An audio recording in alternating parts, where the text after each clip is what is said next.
You know, the concrete issues of a universal injunction or forum shopping are things that we can address. But there is a context that we're all operating in, and this is where I disagree with my colleagues, particularly Senator Cruz and his recitation of what he saw as a judicial rampage. This moment we're in our country is testing whether the separation of powers, three co-equal branches of government, shall endure. That's really the question. We've seen an abdication of constitutional responsibility by the Congress. It's appalling. Ceding to a president the ability to impound funds, something that was declared unconstitutional in the Nixon Doctrine. Ceding to the president tariff authority, which in the Constitution belongs to the policymakers in Congress. Just two examples of Congress ceding its constitutional authority. That's done willingly by my colleagues in the House and some in the Senate. We should reassert our authority. But the second leg of that, the transfer of authority to the executive, is the rampant attack on the judiciary.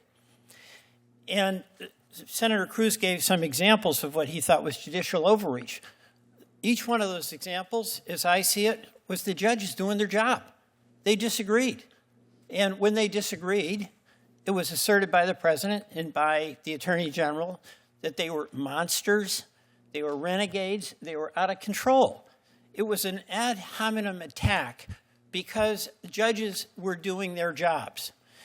And I will say we can deal with the forum shopping, which is something the private bar gets involved in. We can deal with universal injunctions. But the all-out assault on judges, because they make decisions, which is the job it is they have to do. And the decision is, has a president exceeded his authority? The decision is, has the Congress passed a law that deviates from constitutional requirements? Those are so profoundly important to keep that separation of powers and to keep the competition between the three branches so that we don't have absolute power vested in a single person, and that's the chief executive. So when, Senator Cruz, you talk about a judge making this decision about keeping somebody here, it's called due process. I'm for due process.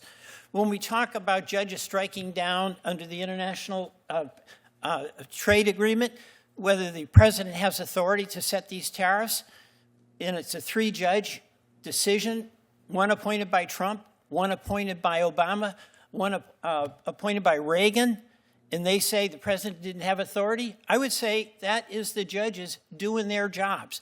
But what is most profoundly important for the well-being of our country is that the Congress reassert its authority to pass laws, to restrict the executive or to empower the executive, but not to cede our authority to the executive ever.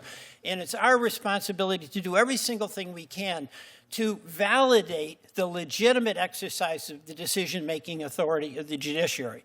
I look forward to this hearing and the testimony of the witnesses. Thank you.